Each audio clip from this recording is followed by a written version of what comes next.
Coucou tout le monde, j'espère que vous allez bien. On se retrouve aujourd'hui pour une nouvelle vidéo où on vous présente les modèles de cage adaptés un par un. Aujourd'hui, on va parler de la célébrissime cage Alaska qu'on vous recommande énormément et qu'on vous montre très souvent dans nos vidéos. Alors, est-ce que la cage Alaska est la meilleure cage au monde? Non, dans le sens où effectivement on est un tout petit peu au-dessus de 4000 cm², donc on est un petit peu au-dessus du minimum recommandé. Se dire que vous pouvez trouver bien plus grand, en particulier pour les hamsters syriens, surtout les femelles qui ont besoin de beaucoup se défouler. Par contre, c'est une cage qui a quand même les dimensions minimum, qui est abordable au niveau prix, donc vous trouvez les Alaska en général pour une quarantaine d'euros. En promo, elle descend jusque 35, je pense. L'inconvénient, c'est que c'est une cage qu'on ne trouve que sur internet. Chez nous, elle n'est disponible, enfin, pour le moment, on ne les a trouvées que sur Zooplus et sur Bitiba. Je pense qu'elle est un petit peu moins chère sur Bitiba d'ailleurs. Je sais qu'au Canada, vous avez l'équivalent de l'Alaska, c'est vraiment le même modèle, je suis pas sûre que ça porte le même nom, mais c'est vraiment le même modèle, avec le bac d'une autre couleur d'ailleurs. Je ne sais pas du tout où vous achetez ça, donc si vous avez des liens, n'hésitez pas à les laisser en commentaire de la vidéo pour les autres Canadiens, ça c'est toujours cool. Mais voilà, globalement c'est une cage qui est déjà adaptée, qui n'est pas chère, qui est trouvable facilement en ligne, qui est assez bien pensée parce qu'en fait vous avez deux grandes portes, vous avez une grande porte sur l'avant, vous avez une grande porte sur le dessus, donc ça c'est vraiment toujours intéressant. Moi j'aime bien les grandes portes à l'avant parce que ça permet d'approcher le hamster de face et non d'au-dessus comme un prédateur.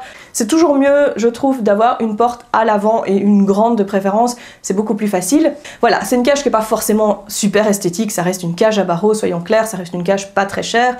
Mais elle est solide, elle est pratique. L'avantage aussi que vous avez avec les Alaska, c'est que vous pouvez complètement replier la grille du dessus quand vous la rangez. Donc si vous avez des cages de réserve par exemple, ça s'empile, ça prend pas de place, c'est super pratique.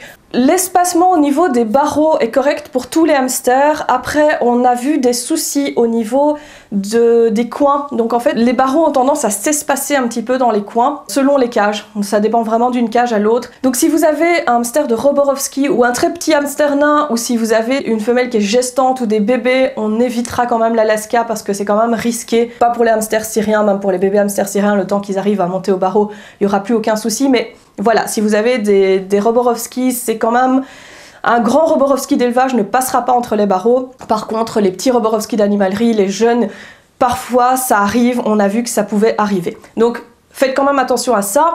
Deuxième chose importante au niveau de la sécurité, c'est que les portes sont équipées de sécurité. Donc vous avez un espèce de petit crochet sur le côté. Et ce petit crochet, en fait, il faut prendre la porte et la glisser une fois d'un côté, une fois de l'autre, en dessous des crochets sur les barreaux, donc qui fixent le bord de la cage. Ça permet en fait que la porte revienne à l'intérieur de la cage et que le hamster, même en poussant, il n'arrive pas à l'ouvrir. Vous avez une double sécurité, vous avez aussi une petite barre qui revient sur le dessus, comme ça même s'il arrive à l'ouvrir, il l'ouvre de ça. Donc voilà, vous avez quand même une double sécurité sur les portes, ce que je trouve très sympa. Globalement, c'est une bonne cage pour pas cher. Dans les cages à barreaux et en taille minimum, c'est vraiment le meilleur modèle que vous puissiez trouver. C'est une cage qu'on recommande beaucoup à cause de ça. Elle est vendue avec un plateau. Alors le plateau, vous pouvez le laisser à condition de le mettre assez bas, encore une fois, pour éviter les chutes.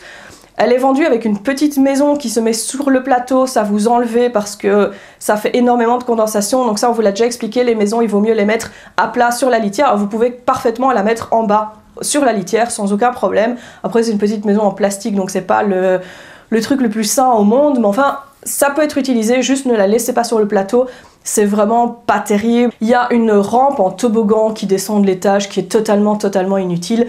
Chez moi, il n'y a que l'étage qui reste en fait dans cette cage-là. Et encore, vous allez voir avec celle que j'ai aménagée, pas toujours.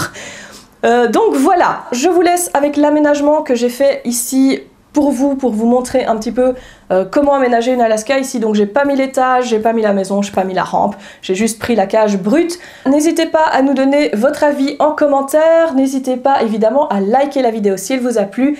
N'oubliez pas de vous abonner si c'est pas déjà fait et on se retrouve très vite pour une nouvelle vidéo. Bye bye!